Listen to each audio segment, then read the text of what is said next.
नमस्कार, बुलेटिनमध्ये मी तेजल नागरे तुम्हा सर्वांचं स्वागत करते आणि बुलेटिनच्या सुरुवातीलाच बातमी आहे परळी संदर्भात। गेल्या अनेक वर्षांपासून परळी म्हणजे गुंडांचा अड्डा झाल्याचं दिसतंय। परळी म्हणजे ज्योतिर्लिंग प्रभू वैद्यनाथाचं गाव, मात्र याच परळीतल्या गुन्हेगारीची धक्कादायक आकडेवारी आता समोर आली आहे। परळीमध्ये गेल्या वर्षभरामध्ये शहर आणि परिसरामध्ये 109 मृतदेह आढळलेत, म्हणजे दर 3 दिवसांनी एक मृतदेह परळीमध्ये सापडलेला आहे। वर्षभरामध्ये परळी ग्रामीण ठाण्यामध्ये 386 गुन्ह्यांची नोंद झाली आहे। त्यामुळे परळी शहरासह तालुक्याचा गुन्हेगारीचा वाढता आलेख हा चिंताजनक आहे आणि या आकडेवारीमुळेच परळीच्या पोलिसांच्या कार्यक्षमतेवर आता प्रश्नचिन्ह उपस्थित राहिलंय। राख माफियांनी जिल्ह्यामध्ये दहशत निर्माण केल्याचा आरोप एका बाजूला केला जातोय, तर दुसऱ्या बाजूला ही धक्कादायक आकडेवारी समोर आलेली आहे। तर वर्षभरामध्ये परळीमध्ये 109 मृतदेह सापडलेत, म्हणजे सरासरी दर 3 दिवसांनी एक मृतदेह सापडतोय। परळी ग्रामीण पोलीस ठाण्याच्या हद्दीमध्ये 66 मृतदेह सापडलेत। परळी संभाजीनगर पोलीस ठाणे हद्दीमध्ये 26 मृतदेह। परळी शहर पोलीस ठाण्या हद्दीमध्ये एकूण 17 मृतदेह सापडलेत। तर वर्षभरामध्ये परळी ग्रामीण ठाण्यामध्ये 386 गुन्ह्यांची नोंद झालेली आहे।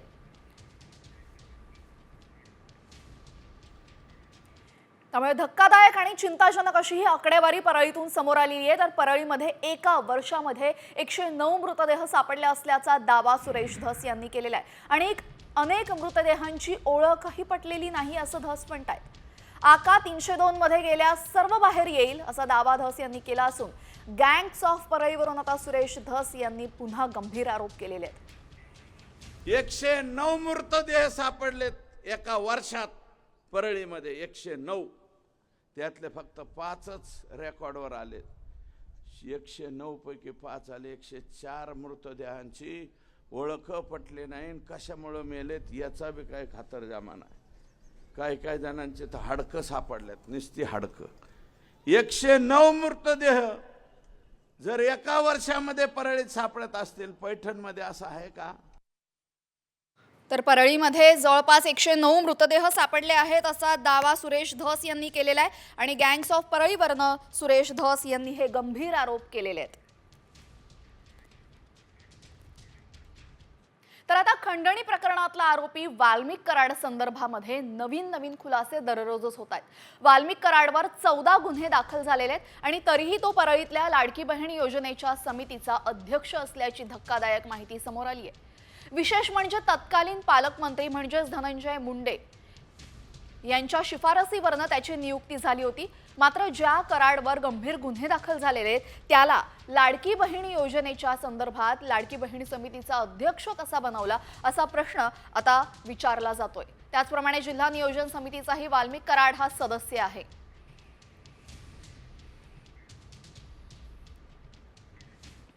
तर या एकूणच प्रकरणावरनं आता विरोधकांनी मात्र टीकेची झोड उठवलेली आहे। संजय राऊत, नवाब मलिक, अनिल देशमुखांवर तातडीने कारवाई करणारी ईडी वाल्मिक कराड प्रकरणामध्ये गप्प का असा सवाल सुप्रिया सुळेंनी विचारलाय। तर बीड परभणीच्या प्रकरणामध्ये राजकारण बाजूला ठेवून न्याय द्यावा अशी मागणी देखील सुप्रिया सुळेंनी केलेली आहे। अनिल देशमुख, संजय राऊत, नवाब मलिक यांना ऐकीव गोष्टींवर त्यांच्यावर आरोप झाले, ईडीची केस झाली, त्यांना अटक झाली। ह्यात अवधा कंपनीच्या अधिकाऱ्यांनी मे मधील कंप्लेन आहे 28/5/24 मे, जून, जुलै, ऑगस्ट, सप्टेंबर, ऑक्टोबर, नोव्हेंबर, डिसेंबर 8 महिने झाले। 8 महिन्यामध्ये वाल्मिक कराडांवर कंप्लेन असूनही आधीची एक केस, ही केस असताना हा FIR झालेला असताना करेक्ट ही तिसरी आहे, तर ह्याच्यावर ईडीचा रोल का नाहीये? माझी ईडीला विनंती आहे। जवळपास महिनाभरापासून सरपंच संतोष देशमुख प्रकरणावरनं टीका होतेच आहे आणि यामध्ये आता मनोज जरांगे यांनी सुद्धा उडी घेतलेली आहे। मनोज जरांगेंनी मंत्री धनंजय मुंडे यांच्यावर हल्लाबोल केलाय आणि धनंजय मुंडेंना मी कचकाच दाखवतो असे शब्द वापरत जरांगे यांनी मुंडेंवर हल्लाबोल केलाय। 25 तारखेचं उपोषण संपलं की कचकाच दाखवतो जरांगेंचं वक्तव्य। तू फसत चाललाय, तू फसणार आहे। आता तू मला खेटलाय, आता बघतो तू उभी, तू हे इतके मॅटर येतं परळीपासून मुंबईपर्यंत पठ्ठ्या 25 तारखेचं उपोषण होऊन दी, तुला कचकात दाखवतो. आता मनोज जरा कस तो आहे मागा लागतो, माया नादाला लागतो. मी त्यांच्यावर त्यांना अर्ध ध्यानात राहिलं, मी बी अर्धा गेलेलोच. मी बी काय सुईचा नाही. मी 25 दिवसात त्या धन्या मुंड्याचं नाव घेतलं का? तोंड सुद्धा नाव घेत नाही तो यासारखं नासक्याचं. आम्हाला ओरिजिनल लोक लागते त्याचं नाव घेतो आम्ही. असल्या कसल्या माजुरड्याचं नाव नाही घेत आम्ही. यानंतर आता बातमी आहे राजकीय वर्तुळातून. राज्यपाल नियुक्त 12 आमदारांसंदर्भात या संदर्भात आता हायकोर्टानं ठाकरे गटाची याचिका फेटाळलेली आहे. ठाकरे गटाने याचिका केली ती हायकोर्टामध्ये, मात्र हायकोर्टाने ही याचिका फेटाळली असून राज्यपाल नियुक्त 12 आमदारांबाबत ठाकरे गटाकडून हायकोर्टात याचिका देण्यात आलेली. मुख्य न्यायाधीश देवेंद्र कुमार उपाध्याय यांनी ही याचिका फेटाळलेली आहे. राज्यपाल नियुक्त 12 आमदारांप्रकरणासंदर्भात याचिका ठाकरे गटानं केलेली होती आणि गेले अनेक दिवस आपण पाहिलेले 12 आमदारांची नियुक्ती झाली नव्हती. मात्र अगदी विधानसभेच्या पार्श्वभूमीवर आमदारांची नियुक्ती झाली. दरम्यान याच संदर्भात ठाकरे गटाकडून हायकोर्टामध्ये याचिका दाखल करण्यात आली होती. मात्र ही याचिका मुख्य न्यायाधीशांनी फेटाळून लावलेली आहे. इमिजिएटली बोललो, वकिलांनी असं सांगितलं की आपली याचिका फेटाळली आहे. कारणं काय आहेत किंवा त्याचं डिटेल जे काही ऑर्डर आहे ती ऑर्डर आज संध्याकाळपर्यंत आम्हाला मिळेल किंवा उद्या सकाळपर्यंत मिळेल. ते मिळाल्यानंतर त्याचा सविस्तर अभ्यास करून मी परत एकदा मीडियापुढं ह्या गोष्टी आणीन.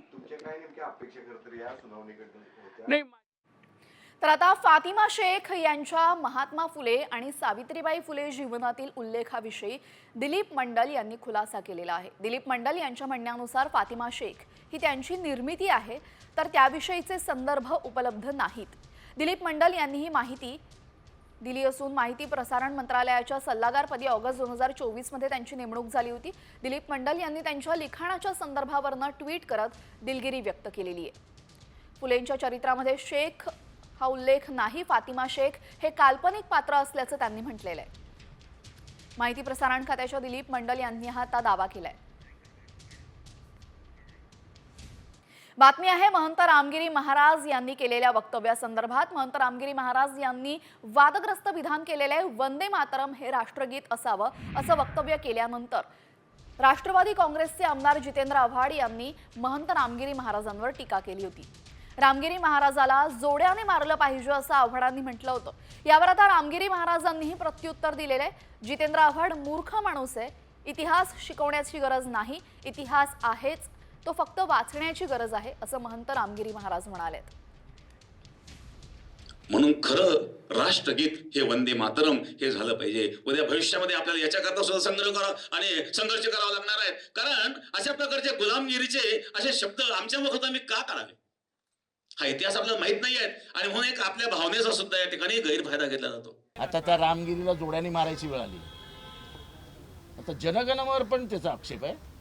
त्याकडे त्याला म्हणा बॅनची मागणी कर ना बाबा. आता अति व्हायला लागलं रामगिरीचं.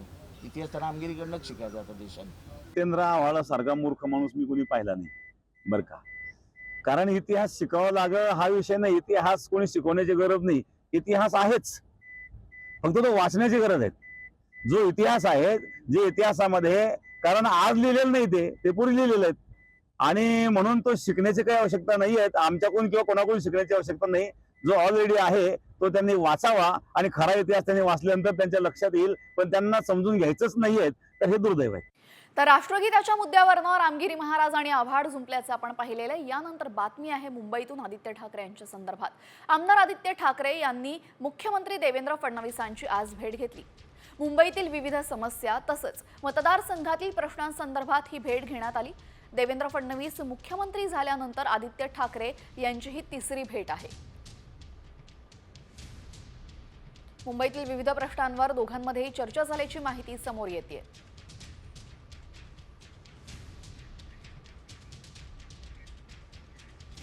यानंतर बातमी आहे पुण्यातून. पुण्यामध्ये शुभदा कोदारे या तरुणीचा भर रस्त्यामध्ये हत्या करण्यात आली होती आणि त्याचा सीसीटीव्ही आता समोर आलेला आणि अत्यंत धक्कादायक अशी ही घटना आहे. पुण्यातील शुभदा कोदारे या तरुणीच्या हत्येचा व्हिडिओ आता साम टीव्हीच्या हाती लागलेला आहे. थरकाप उडवणारी ही घटना पुण्यामध्ये घडली आणि ऐन गर्दीमध्ये भर रस्त्यात त्या नराधमानं मारेकऱ्यानं शुभदावर कोयत्याने हल्ला केला, कोयत्याने वार केला आणि तिची हत्या केलेली आहे। हा धक्कादायक व्हिडिओ आता समोर आला असून यावेळेस आजूबाजूला लोकांची गर्दी सुद्धा दिसते, मात्र तरुणीच्या मदतीसाठी कुणीही धावून गेलं नाही। तरुणी मदतीसाठी ओरडतच होती। यावेळेस तिच्या मदतीसाठी कुणीही पुढे गेलेले दिसत नाहीये। आरोपी कृष्णा कनोजा हा तिच्यावर सपासप कोयत्याने वार करत होता आणि घटनास्थळी खुलेआम वावरत होता। या हल्ल्यामध्ये तरुणीचा मृत्यू झालाय आणि मिळालेल्या माहितीनुसार वडिलांच्या आजारपणाचं कारण सांगत शुभदाने आरोपी कृष्णाकडनं 4 लाख रुपये घेतले होते।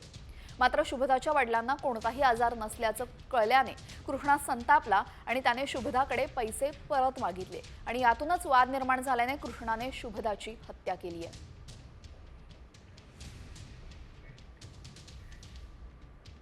त्यामुळे आता पुणे पोलिसांचा गुंडांना धाक नाही की काय असाच प्रश्न यावेळेस उपस्थित करावासा वाटतोय, विचारावासा वाटतोय।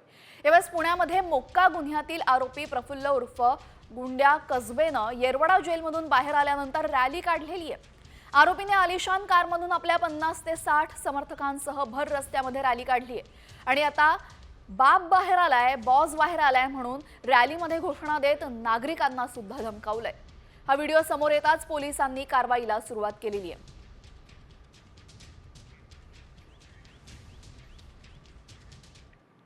तर आता बातमी आहे मुंबईतल्या टोरेस प्रकरणासंदर्भात। गेल्या जवळपास आठवडाभरापासून टोरेस प्रकरणावरनं मोठी चिंता मुंबईमध्ये निर्माण झाली, कारण की जवळपास हजारो कोटींचा गंडा टोरेसनं मुंबईतल्या नागरिकांना घातलाय।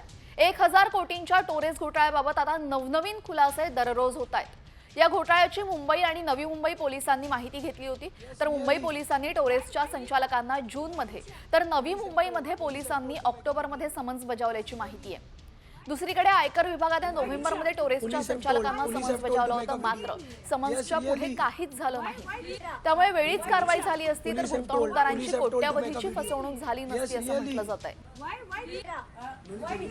Police have told to make a video. Yes, really. पोलिसांसह इन्कम टॅक्सही टोरेसच्या संचालकांना समन्स बजावल्यानंतरही पोलीस आणि इन्कम टॅक्सने कारवाई का केली नाही असा प्रश्न उपस्थित झालेला आहे। पोलिसांनी एवढ्या महिन्यांमध्ये तपासात नक्की काय केलं? पोलिसांसह आयकर विभागाला घोटाळ्याची माहिती होती का? तपास यंत्रणांनी टोरेस घोटाळ्याकडे जाणून बुजून दुर्लक्ष केलेलं आहे का?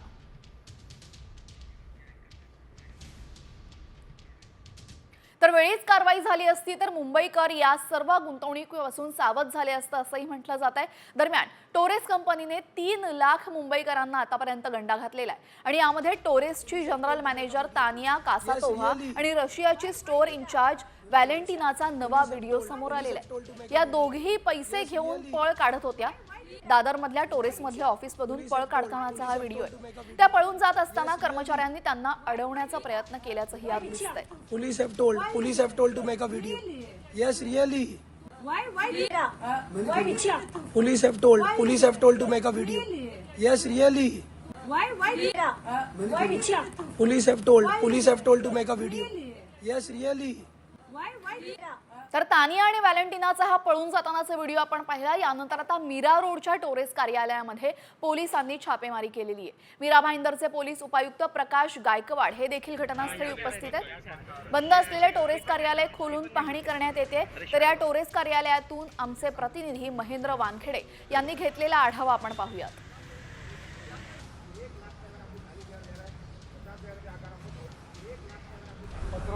कोट्यावधी रुपयाचा फ्रॉड केल्यानंतर टोरस कंपनीचे मालक चालक फरार झालेले आहेत। मुंबईसह इतर सर्व पोलीस ठाण्यामध्ये जे आहेत ते गुन्हा दाखल करण्यात आलेला आहे। मी सध्या मीरा रोडच्या टोरस कार्यालयाबाहेर आपण पाहू शकतो। या ठिकाणी नवघर पोलीस ठाण्याचं पथक जे आहे ते दाखल झालेलं आहे।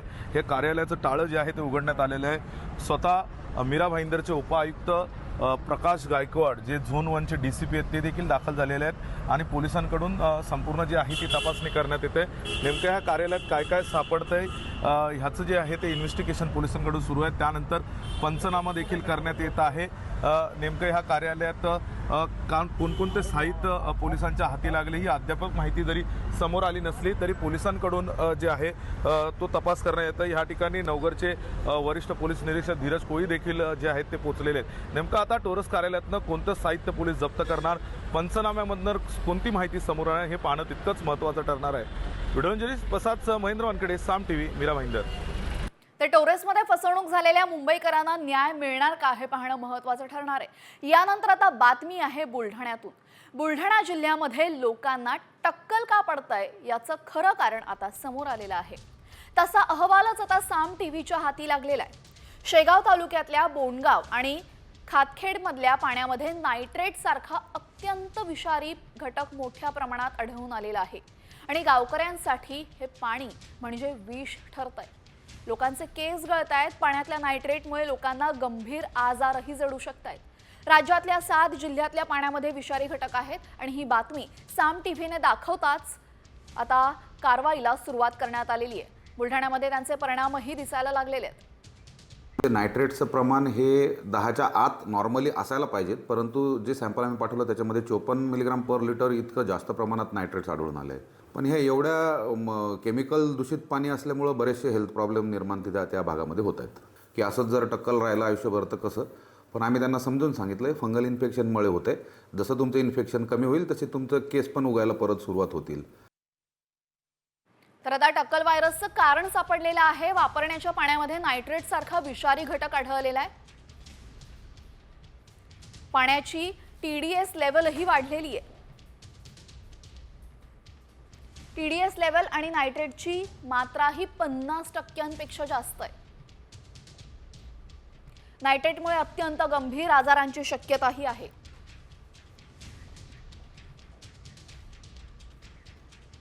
आता बातमी आहे राजकीय वर्तुळातून. अजित पवारांची आज पत्रकार परिषद असल्याची माहिती समोर आली असून दुपारी 4 वाजता अजित पवार पत्रकार परिषद घेणार आहे.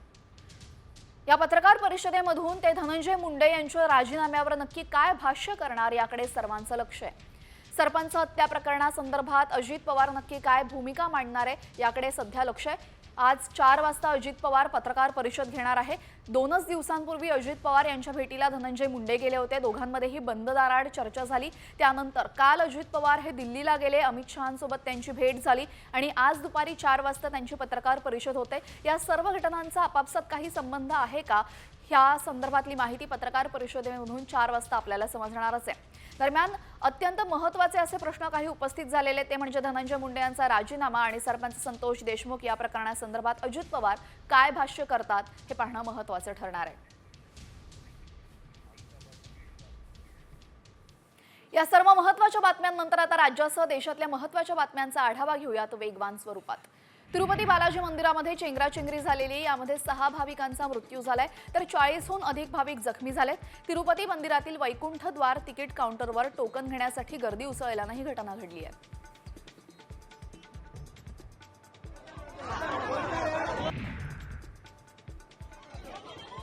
पंतप्रधान मोदींनी तिरुपती मंदिरातील चेंगराचेंगरीवर शोक व्यक्त केलेला आहे. आंध्र सरकारकडनं जखमींना आवश्यक ती मदत केली जाईल असं त्यांनी म्हटलंय.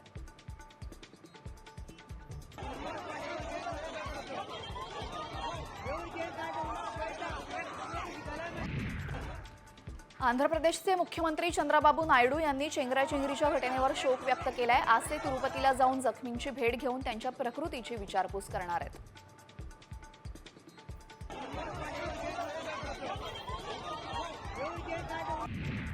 नाव काय तुझं? वही हरवल्याने शिक्षकानं 3रीतील विद्यार्थ्याला काठीने मारहाण केलेली आहे. त्र्यंबकेश्वरमधील टाकेहर्षच्या जिल्हा परिषद शाळेतील ही घटना आहे. पाठीवर मारहाणीचे वळ दिसल्याने पालकांना प्रकार समजला. शिक्षकावर कारवाईची मागणी होत असून तूर्तास गटशिक्षण अधिकाऱ्यांकडून शिक्षकाला समज देण्यात आलेली आहे. काठीने कशाने मारलं? नाव काय तुझं? ठाण्यामध्ये एका डॉग केअर सेंटरमध्ये कर्मचाऱ्यांनी केलेल्या मारहाणीमध्ये 8 महिन्यांच्या कुत्र्याच्या पिलाचा डोळा गमावलेला आहे. हा डॉग केअर सेंटरच्या विरोधात वर्तकनगर पोलीस ठाण्यामध्ये गुन्हा दाखल करण्यात आलाय.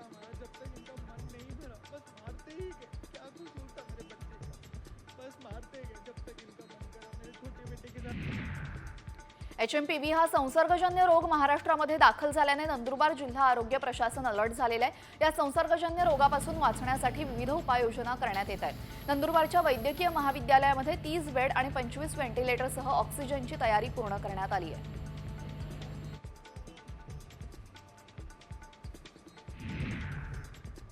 राज्यामध्ये सीईटी परीक्षेच्या तारखांमध्ये बदल करण्यात आलेला आहे. 1 ते 4 एप्रिल दरम्यान या परीक्षा होणार होत्या, पण 12वी आणि सीबीएसईचा पेपर त्याच दिवशी असल्याने तारखा बदलल्या आहेत. सीईटी सेलकडून सुधारित वेळापत्रक जाहीर करण्यात आलंय.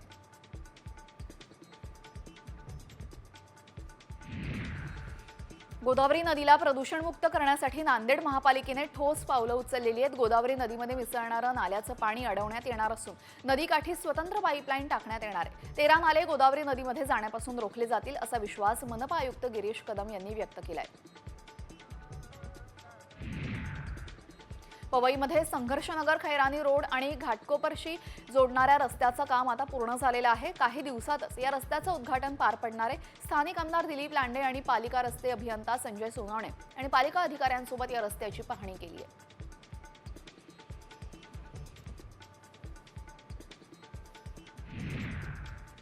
संभाजीनगरच्या विमानतळाची धावपट्टी रुंदीकरणाचं काम सुरू होणार आहे. 500 कोटी खर्च असणाऱ्या धावपट्टीचा विस्तार करण्यासाठी भूसंपादनाचा प्रारंभी अधिसूचना जिल्हा प्रशासनाने जारी केलेली आहे. एकूण 143 हेक्टर क्षेत्र विस्तारी करण्यासाठी लागणार आहे.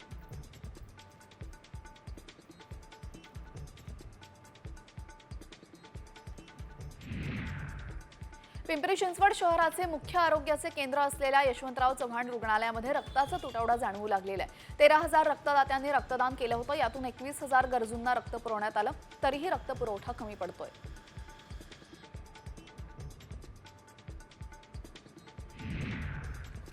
जगप्रसिद्ध ताडोबा अंधारी प्रकल्पामध्ये ऑनलाईन तिकीट विक्रीमध्ये 12 कोटींपेक्षा अधिकचा घोटाळा झाल्याचं समोर आलंय. ताडोबा सफारीच्या बुकिंगसाठी करार केलेल्या वाईल्ड कनेक्टिव्हिटी सोल्युशन्स कंपनीने संचालक ठाकूर बंधूंच्या निवासस्थानी ईडीनं छापा टाकलेला आहे.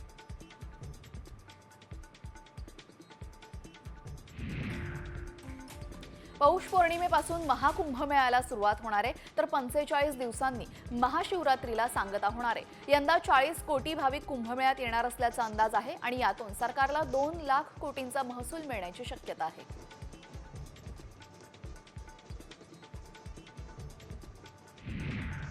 कुंभमेळ्यासाठी 12 किलोमीटर परिसरामध्ये 9 कायमस्वरूपी घाट उभारण्यात आलेत. तसंच या भाविकांसाठी 3,000 रेल्वे, 200 चार्टर्ड विमानांची सोय करण्यात आलेली आहे. 7 नवी बस स्थानकं सुद्धा भाविकांसाठी बांधली जाणार आहेत. उत्तर प्रदेश सरकारनं कुंभमेळ्यावर 5,000 कोटींपेक्षा जास्त खर्च केलाय.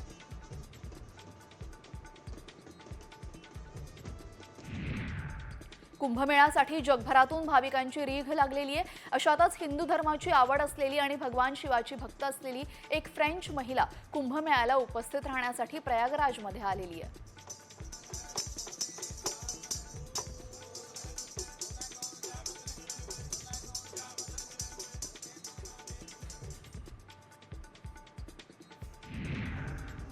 उत्तर प्रदेशमधील प्रयागराज कुंभमेळ्यासाठी प्रसिद्ध गायक कैलास खेर यांनी विशेष गाणं तयार केलेले. या गाण्याच्या माध्यमातून कुंभमेळ्याचं महत्त्व आणि भारतीय आध्यात्मिक परंपरेची झलक पाहायला मिळते.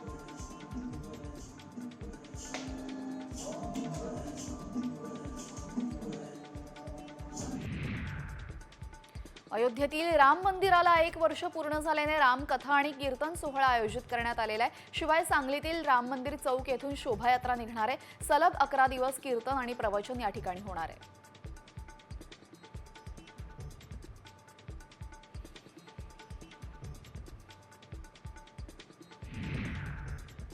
शाकंभरी नवरात्र महोत्सवानिमित्ताने तुळजाभवानी मातेची गरुड वाहनावरनं छबिना मिरवणूक काढण्यात आली. दरम्यान मिरवणुकीसह विविध धार्मिक कार्यक्रम 14 जानेवारीपर्यंत पार पडणार आहेत.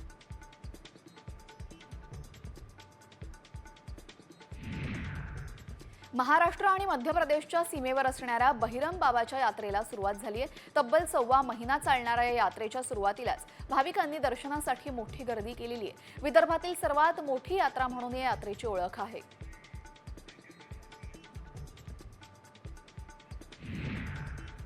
यानंतर आता बातमी आहे मुंबईतून मंत्रालयात आलेल्या आलिशान कार संदर्भातली.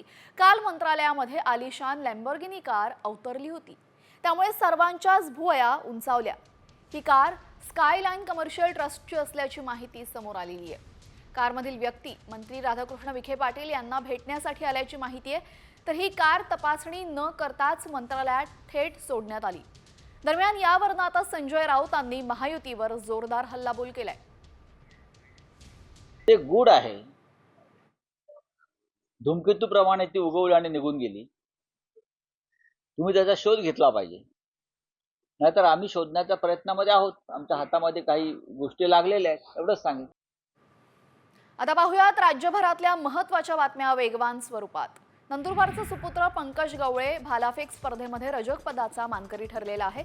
झारखंडमधील रांची येथे सुरू असलेल्या 68व्या राष्ट्रीय शालेय भालाफेक स्पर्धेमध्ये पंकज देशात द्वितीय क्रमांकाने विजयी झाले.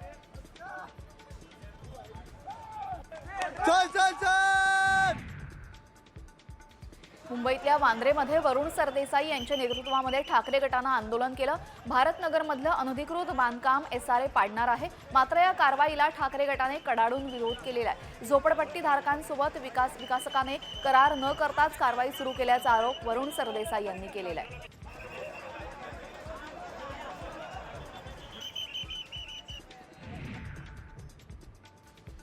सोलापुरात 2 दिवसांपासून तलाठ्यांचं काम बंद आंदोलन सुरू आहे. त्यामुळे शेतकऱ्यांची अनेक कामे रखडलेली आहेत. लोकसभा निवडणुकीचं कामकाज केलेल्या महसूल कर्मचाऱ्यांना अतिरिक्त भत्ता देण्यात आलेला नाही. भत्त्यासहित इतर आवश्यक गोष्टी लवकरात लवकर प्राप्त व्हाव्यात यासाठी तलाठी आक्रमक झालेत.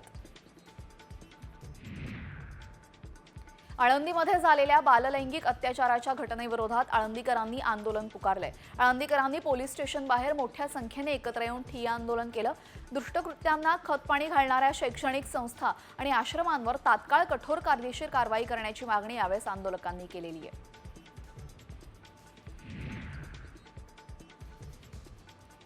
मीरा भाईंदर शहरामध्ये अनधिकृत बांधकामांचा सुळसुळाट पाहायला मिळतोय. यावेळेस काशीगाव पोलिसांनी बाजूला असलेल्या अनधिकृत बांधकामांवर महापालिकेकडून कारवाई करण्यात आलेली आहे.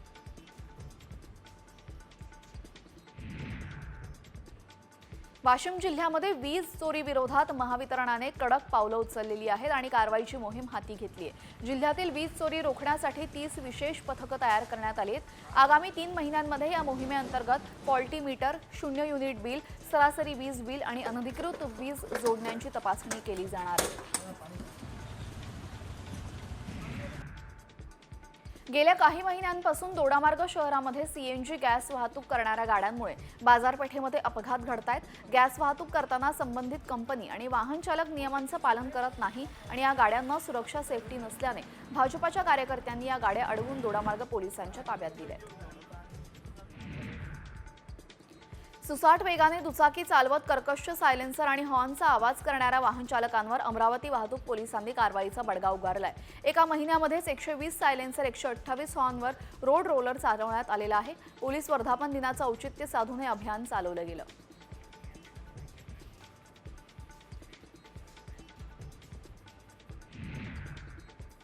राज्यातल्या सर्व महत्त्वाच्या बातम्यांनंतर आता बातमी आहे पालकांना सावध करणारी. पुणे जिल्ह्यामध्ये 12 शाळा अनधिकृत आहेत आणि अनधिकृत शाळांची यादीच जिल्हा परिषदेच्या शिक्षण विभागानं जाहीर केलेली आहे. या शाळांमध्ये प्रवेश घेऊ नये असं आवाहन शिक्षण विभागाकडून करण्यात आलं असून दुसरीकडे अनधिकृत शाळा सुरू केल्यास कायदेशीर कारवाईचा इशारा सुद्धा जिल्हा परिषदेकडून देण्यात आलेला आहे. दरम्यान या अनधिकृत शाळा कोणत्या आहेत आपण पाहूया. Shrinath English medium school Veer Purandar इथली शाळा, Jesus Christ English medium school Kamshet, kings way public school Lonavala, Shivsamarth English medium school Jambhulwadi, angel English medium high school Ganeshnagar Dattawadi Nere, Chanakya junior college Pirangut, Ankur English medium school Marunji, periwinkle English medium school Pirangut आणि light international school Kasara Amboli, Sanskar primary English medium school Pirangut, Delhi public school Hinjawadi, marathon international school and junior college मांजरी. त्यामुळे पालकांनी आपल्या मुलांचा प्रवेश घेताना या शाळा टाळाव्यात असं आवाहन प्रशासनाने केलेलं आहे. यानंतर इतरही महत्त्वाच्या बातम्या पाहूयात वेगवान स्वरूपात. नागपूर शहराच्या काही भागामध्ये शुक्रवारी पाणीपुरवठा बंद असणार आहे. कन्हान जलशुद्धीकरण केंद्रावर शटडाऊनमुळे पाणीपुरवठा बंद असेल. लकडगंज, सतरंगीपुरा, आशीनगर, नेहरू नगर झोनमधील 33 जलकुंभांवरनं पाणीपुरवठा होणार नाहीये.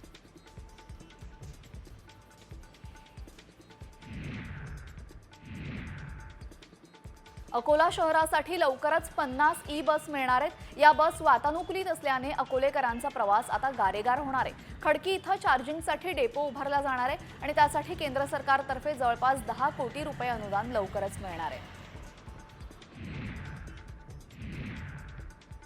वाशिम जिल्ह्यातून जाणाऱ्या समृद्धी महामार्गावर सुशोभीकरणासाठी लावलेली झाडं पाण्याअभावी वाळलेली आहेत। झाडांची योग्य देखभाल न झाल्याचा संताप स्थानिक नागरिकांनी व्यक्त केलाय। झाडं वाचवण्यासाठी प्रशासनानं तातडीने उपाययोजना करावी अशी मागणी स्थानिकांची आहे। शहापूर खोस्ते गावातील ग्रामस्थांनी कुऱ्हाडबंदी करून 416 हेक्टर जंगल राखलेलं आहे। ग्रामस्थांनी जंगलाचा वर्धापन दिवस थाटामाटात साजरा केलाय। या जंगलातून मोह, करवंद, रानभाज्या, पलसा, पाने इत्यादी उत्पन्न गावकऱ्यांना मिळतंय। संभाजीनगर जिल्ह्यामध्ये पैठणच्या डोणगावामध्ये एका शेतकऱ्याच्या गोठ्यात चिरून बिबट्याने गायीवर हल्ला केला। या घटनेनं परिसरामध्ये शेतकऱ्यांमध्ये भीतीचं वातावरण निर्माण झालंय। शेतकऱ्यांनी तक्रारी करून सुद्धा वन विभागाकडून कोणतीही कारवाई केली जात नसल्यामुळे शेतकरी मात्र संतप्त झालेत। राज्यात थंडीचा कडाका वाढलाय। महाबळेश्वरपेक्षाही नंदुरबार, निफाड, जळगाव, बुलढाण्यामध्ये जास्त थंडी आहे, तर धुळ्यामध्ये राज्यातल्या सर्वात नीचांकी तापमानाची नोंद करण्यात आली आहे। मुंबई परिसरातही महाबळेश्वर इतकाच गारठा आहे। मुंबईचा पारा 15 अंशांवर घसरल्याने मुंबईकर गारठलेत। मुंबई महानगर प्रदेशचं तापमान 15 अंशांच्या आसपास नोंदवण्यात आलंय, तर मुंबईमध्ये किमान तापमान 15.2 अंश सेल्सिअस इतकं होतं। धुळ्यात तापमानाचा पारा पुन्हा घसरलाय। आज धुळ्यामध्ये 4.4 अंश सेल्सिअस तापमानाची नोंद करण्यात आली। गेले काही दिवस धुळ्यामध्ये तापमानाचा पारा 10 अंशांपेक्षा सुद्धा जास्त होता, परंतु आता तापमानामध्ये पुन्हा अचानक बदल झाल्याने धुळेकर गारठलेत।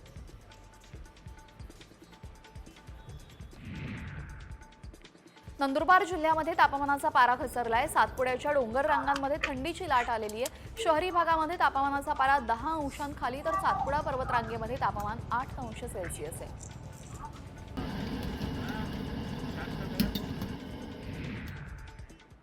यानंतर आता बातमी आहे सोलापुरातून।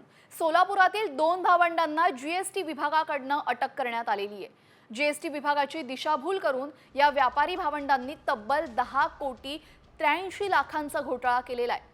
श्रीकांत लड्डा आणि लक्ष्मीकांत लड्डा अशी या व्यापाऱ्यांची नावं असून आता सोलापूरमध्ये जीएसटी विभागानं आतापर्यंत केलेली ही सर्वात मोठी कारवाई ठरलेली आहे। या 2 व्यापाऱ्यांनी 69 कोटी 35 लाख रुपयांच्या उलाढालीमध्ये तब्बल 10 कोटी 83 लाखांचा घोटाळा केल्याची माहिती समोर आली आहे।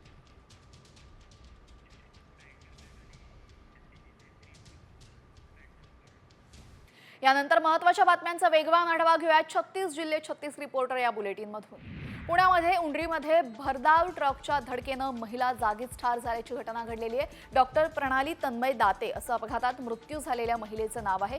ती महिला 34 वर्षांची होती। ट्रक चालकाला सीसीटीव्हीच्या आधारे शोधून अटक करण्यात आली आहे।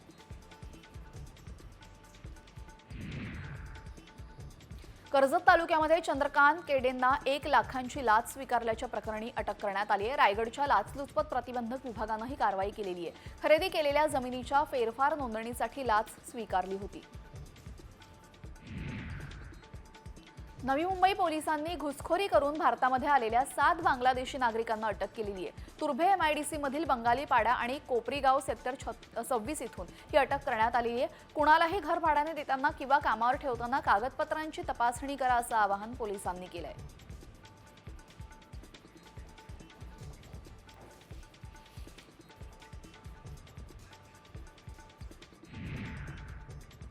सरपंच हत्या प्रकरणी आरोपींना कठोर शिक्षेच्या मागणीसाठी जनाक्रोश मोर्चा काढण्यात आला।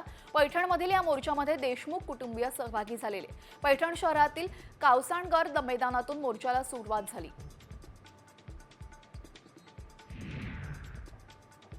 सरपंच संतोष देशमुखांच्या हत्येला आज 1 महिना पूर्ण झालेला आहे। 9 डिसेंबर 2024 रोजी मस्साजोगचे सरपंच संतोष देशमुख यांची निर्घृण हत्या करण्यात आली होती आणि या प्रकरणातील वाल्मिक कराड आणि सुदर्शन घुलेसह एकूण 6 आरोपींना बेड्या ठोकण्यात आल्या। मात्र कृष्णा अंधाळे अजूनही फरार आहे। खंडणी प्रकरणातील आरोपी वाल्मिक कराडचे 3 मोबाईल सीआयडीनं जप्त केल्याची माहिती आहे। या मोबाईलची फॉरेन्सिक तपासणी केली जाणार असल्याचंही कळतंय। दरम्यान अद्याप विष्णू साठेचा मोबाईल तपास पथकाला सापडलेला नाही। त्याच्या मोबाईलचा शोध पोलीस घेत आहेत। संतोष देशमुख यांच्या हत्येच्या निषेधार्थ आज राज्यभरातील ग्रामपंचायतींनी कामबंद आंदोलन पुकारलंय. यामध्ये सोलापूर जिल्ह्यातील 800 ग्रामपंचायती कामबंद आंदोलनामध्ये सहभागी झालेल्या आहेत. त्यामुळे ग्रामपंचायतीचं कामकाज ठप्प झालंय. अहिल्यानगर जिल्ह्यातील 1316 ग्रामपंचायतींनी बंदमध्ये सहभाग घेतला. हत्येमध्ये सहभागी असलेल्या आरोपींना कठोरात कठोर शिक्षा मिळावी अशी मागणी केली जाते. सारंगी महाराज यांनी धनंजय मुंडेंवर केलेले आरोप गोविंद मुंडे यांनी फेटाळलेत. जमिनीचा व्यवहार हा सारंगीताईंच्या संमतीनेच झाल्याचा खुलासा गोविंद मुंडेंनी केलेला आहे. सारंगी महाजनांची जमीन गोविंद मुंडेंनी खरेदी केली आहे. धनंजय मुंडेंनी जमीन हडपल्याचा आरोप सारंगी महाजन यांनी केला होता.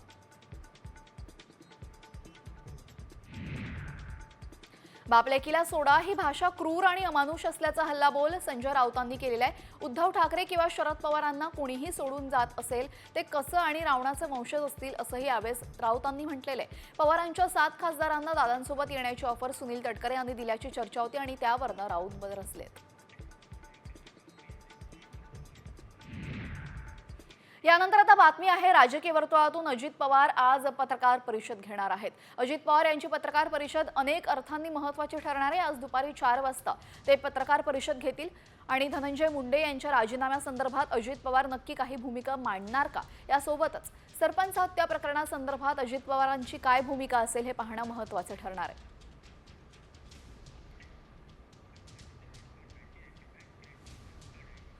यानंतर महत्त्वाच्या राजकीय घडामोडींचा आढावा घेऊयात न्यूज पॉइंट 20च्या माध्यमातून. स्थानिक स्वराज्य संस्थांच्या निवडणुकींच्या पार्श्वभूमीवर 11 जानेवारीला भाजपाचे राष्ट्रीय अध्यक्ष जे.पी. नड्डा 2 बैठका घेणार आहेत. एक बैठक जिल्हाध्यक्ष आणि प्रदेश पदाधिकाऱ्यांसह तर दुसरी बैठक आमदार आणि मंत्र्यांसह असेल. यावेळेस नड्डा महत्त्वाच्या सूचना करण्याची शक्यता आहे. स्थानिक स्वराज्य संस्थांच्या निवडणुकीसाठी भाजपानं महाविजय 3.0 आखलेला आहे. शिर्डीमध्ये रविवारी एकदिवसीय अधिवेशन होणार आहे आणि या अधिवेशनाला राज्यभरातील 15,000 प्रतिनिधी उपस्थित असतील, ज्यांना प्रत्येकी 250 सदस्यांची नोंदणी करावी लागणार आहे. मुंबई महापालिका निवडणूक स्वबळावर लढण्याचे संकेत खासदार संजय राऊतांनी दिलेत. दिल्लीमध्ये काँग्रेस आणि आपमध्ये घडलं ते बीएमसी निवडणुकीमध्ये होऊ शकतं असं राऊत म्हणालेत. दरम्यान दिल्लीमध्ये आप मोठा पक्ष असल्याचा टोलाही त्यांनी लगावलाय. यानंतर बातमी आहे नितीन गडकरी यांनी केलेल्या महत्त्वाच्या घोषणेसंदर्भात. केंद्रीय रस्ते आणि वाहतूक महामार्ग मंत्री नितीन गडकरी यांनी अपघातामध्ये पीडितांसाठी आता कॅशलेस ट्रीटमेंट योजनेची घोषणा केलेली आहे. या योजनेअंतर्गत सरकार रस्ते अपघातातील पीडितांसाठी 7 दिवसांच्या उपचारांसाठी 1.5 लाख रुपयापर्यंतचा खर्च करणार आहे. एक्सीडेंट होता है तो हमने एक नई स्कीम शुरू की है, कैशलेस ट्रीटमेंट. और एक्सीडेंट होने के बाद तुरंत 24 घंटे के अंदर जैसे पुलिस में इंफॉर्मेशन जाएगी तो डॉक्टर जो होगा उसको, जो पेशेंट एडमिट होगा उसको 7 दिन तक ट्रीटमेंट का खर्चा या मैक्सिमम अप टू 1.5 लाख रुपए हम तुरंत देंगे उसकी ट्रीटमेंट के लिए. हीट एंड रन विक्टिम्स जो है उसमें भी मृत्यु होती है तो हम 2 लाख रुपए देंगे. बातमी आहे सारंगी महाजन यांनी केलेल्या आरोपांसंदर्भात. सारंगी महाजन यांनी धनंजय मुंडेंवर आरोप केले होते. दरम्यान आता हे सर्व आरोप गोविंद मुंडे यांनी फेटाळलेले आहेत. जमिनीचा व्यवहार हा सारंगीताईंच्या संमतीनेच झाल्याचा खुलासा गोविंद मुंडेंनी केलेला आहे. सारंगी महाजनांची जमीन ही गोविंद मुंडेंनी खरेदी केली. धनंजय मुंडेंनी जमीन हडपल्याचा आरोप सारंगी महाजन यांनी केला होता, मात्र तो आरोप आता गोविंद मुंडे यांनी फेटाळलाय. विशेष म्हणजे सारंगी महाजन या धनंजय मुंडे यांच्या मामी आहेत आणि त्यांनीच आपल्या भाच्यावर हा गंभीर आरोप केलेला आहे. धनंजय मुंडे साहेबांचा नोकर नसून परळीतील प्रतिष्ठित व्यापारी आहे. सारंगीताई महाजन यांनी जे आरोप केलेले आहेत ते बिनबुडाचे आहेत. सारंगीताई यांचा आणि माझा व्यवहार 2 वर्षापूर्वी झालेला आहे. त्या व्यवहाराशी धनंजय मुंडे साहेब व पंकजाताई यांचा कुठलाही संबंध नाही. हा व्यवहार 2 वर्षापूर्वी झाला असून त्यांनी स्वतः व्यवहार ठरल्यानंतर त्यांची रक्कम दिल्यानंतर त्यांनी रजिस्ट्री ऑफिसला येऊन रजिस्ट्री करून दिलेली आहे. त्यांना माझी विनंती आहे की त्यांनी विनाकारण माझी व मुंडे कुटुंबियाची बदनामी करू नये. आता बातमी आहे महाकुंभमेळा संदर्भात. दर 12 वर्षांनी महाकुंभमेळा भरतो आणि यावेळेस 12 वर्षांनी महाकुंभमेळा यंदा उत्तर प्रदेशच्या प्रयागराजमध्ये होणार आहे. 13 जानेवारीला पौष पौर्णिमेपासून महाकुंभमेळ्याला सुरुवात होईल, तर 45 दिवसांनी म्हणजेच महाशिवरात्रीला 26 फेब्रुवारीला महाकुंभमेळ्याची सांगता होणार आहे. महाकुंभमेळा हा सर्वात मोठा धार्मिक मेळावा असतो आणि यंदा 40 कोटी भाविक कुंभमेळ्यामध्ये श्रद्धेची उडी घेतील असा अंदाज आहे. 12 किलोमीटर परिसरामध्ये 9 कायमस्वरूपी घाट उभारण्यात आलेत. तसंच या भाविकांसाठी 3000 रेल्वे आणि 200 चार्टर्ड विमानांची सोय करण्यात आली आहे. 7 नवी बस स्थानकं सुद्धा भाविकांसाठी बांधली जाणार आहेत आणि उत्तर प्रदेश सरकारनं कुंभमेळ्यावर 5000 कोटींपेक्षा जास्त खर्च केलाय, तर सरकारला 2 लाख कोटींचा महसूल मिळेल असा अंदाज या ठिकाणी व्यक्त करण्यात आलेला आहे. तर प्रयागराजमध्ये कुंभमेळा होणार त्या संदर्भातला आपण अधिक तपशील पाहतोय. जवळपास 12 किलोमीटर परिसरामध्ये 9 कायमस्वरूपी घाट भाविकांसाठी बांधण्यात आलेले आहेत. भाविकांसाठी 7 नवीन बस स्थानकं उभी करण्यात आलेली आहेत. 3000 रेल्वे आणि 200 चार्टर्ड विमानांची सोय महाकुंभमेळ्यासाठी करण्यात आली आहे. 1.60 लाख तंबू आणि 15,000 स्वच्छता सुविधा यावेळेस देण्यात आलेल्या आहेत. यासोबतच भाविकांसाठी विशेष सुरक्षा व्यवस्था, फायर फायटिंग बोट तैनात करण्यात आली आहे.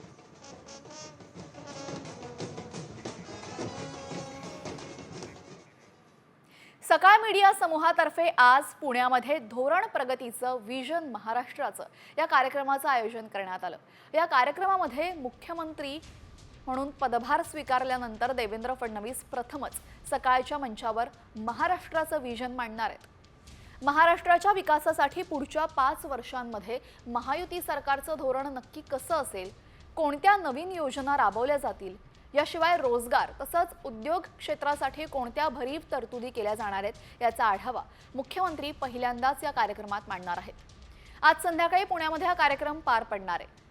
त्यामुळे मुख्यमंत्र्यांचं महाराष्ट्राला घेऊन पुढील 5 वर्षांचं विजन काय असेल हे आज सकाळच्या मंचावरून ते मांडतील. यानंतर महत्त्वाच्या बातम्यांचा वेगवान आढावा घेऊयात न्यूज पॉइंट 20च्या माध्यमातून. राष्ट्रवादी शरद पवार गटाच्या बैठकीमध्ये जयंत पाटील आक्रमक झालेले दिसले. अजित पवार गटामध्ये जाण्यावरनं जयंत पाटील यांनी कार्यकर्त्यांचे कान टोचलेत. कोणाला तिकडे जायचं त्यांनी जरूर जा.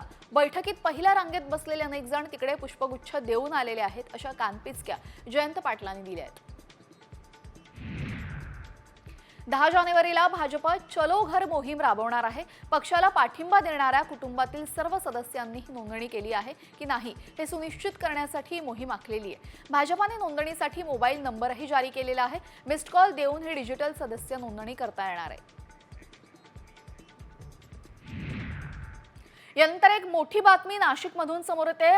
अगदी क्षुल्लक कारणासाठी शिक्षकानं 3रीत शिकणाऱ्या चिमुरड्या विद्यार्थ्यावर काठीने वार केलेत. काठीने त्याला मारहाण केलेली आहे. विद्यार्थ्याची वही हरवली होती आणि या क्षुल्लक कारणावरून शिक्षकानं काठीने पाठीवर विद्यार्थ्याला मारहाण केलेली आहे. त्र्यंबकेश्वर तालुक्यातील जिल्हा परिषद शाळेतील हा धक्कादायक प्रकार असून 3रीत शिकणाऱ्या आयुष सदगीर या विद्यार्थ्याला वही न आणल्यामुळे हरवल्यामुळे शिक्षकानं काठीने पाठीवर मारहाण केली आहे. कोणी मारलं तुला? दरम्यान यामुळे आता शिक्षण विभाग या शिक्षकावर काही कारवाई करणार का असा प्रश्न उपस्थित होतोय. आयुष समाधान कशाने मारलं? यानंतर आता राज्यासह देशातल्या महत्त्वाच्या बातम्यांचा आढावा घेऊया टॉप 50 मधून. HMPV हा संसर्गजन्य रोग महाराष्ट्रात दाखल झाल्याने नंदुरबार जिल्हा आरोग्य प्रशासन अलर्ट झालेलं आहे. या संसर्गजन्य रोगापासून वाचण्यासाठी विविध उपाययोजना करण्यात येत आहेत. नंदुरबार सारख्या वैद्यकीय महाविद्यालयामध्ये 30 बेड आणि 25 व्हेंटिलेटरसह ऑक्सिजनची तयारी पूर्ण करण्यात आली आहे. अयोध्येतील राम मंदिराला 1 वर्ष पूर्ण झाल्याने रामकथा आणि कीर्तन सोहळा आयोजित करण्यात आलेला आहे. याशिवाय सांगलीतील राम मंदिर चौक येथून शोभायात्रा निघणार आहे. सलग 11 दिवस कीर्तन आणि प्रवचन या ठिकाणी होणार आहे. शाकंभरी नवरात्र महोत्सवानिमित्त तुळजाभवानी मातेची गरुड वाहनावरनं छबिना मिरवणूक काढण्यात आली. दरम्यान मिरवणुकीसह विविध धार्मिक कार्यक्रम 14 जानेवारीपर्यंत दररोज पार पडणार आहेत.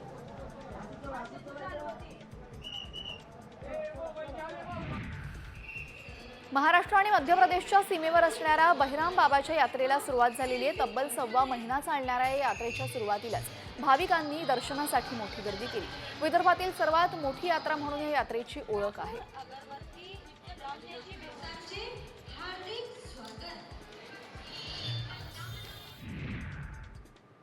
आता बातमी आहे साहित्य संमेलनासंदर्भात. साहित्य संमेलनासाठी महाराष्ट्र सदन मोफत देण्याचे मुख्यमंत्री देवेंद्र फडणवीस यांनी आदेश दिलेत.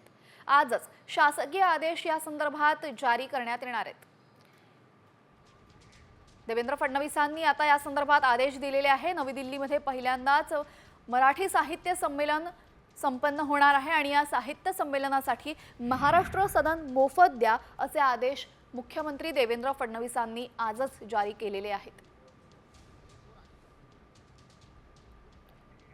शरद पवार या साहित्य संमेलनाचे स्वागताध्यक्ष असणार आहेत आणि या साहित्य संमेलनासाठी महाराष्ट्र सदन मोफत देण्याचे आदेश यावेळी शासनादेश मुख्यमंत्र्यांनी जारी केलेले आहेत. नवी दिल्लीमध्ये मराठी साहित्य संमेलन आयोजित करण्यात आलेले आहे. आता बातमी आहे तुमच्यासाठी अत्यंत महत्त्वाची एका व्हायरल मेसेज संदर्भातली. आता चलनामध्ये 5,000ची नोट येते. पुन्हा एकदा ऐका, आता चलनात 5,000ची नोट येते. हे ऐकून तुम्हाला आश्चर्याचा धक्का बसला असेल. होय, आम्हालाही असाच धक्का बसला. मात्र खरंच 5,000ची नोट येते का याची पडताळणी आम्ही केली. यावेळेस नक्की काय सत्य समोर आलेलं आहे पाहूयात. 5,000ची नोट चलनात येणार.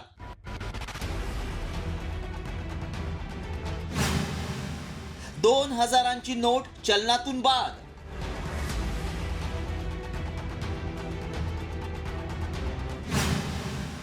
व्हायरल मेसेज मागचं सत्य काय?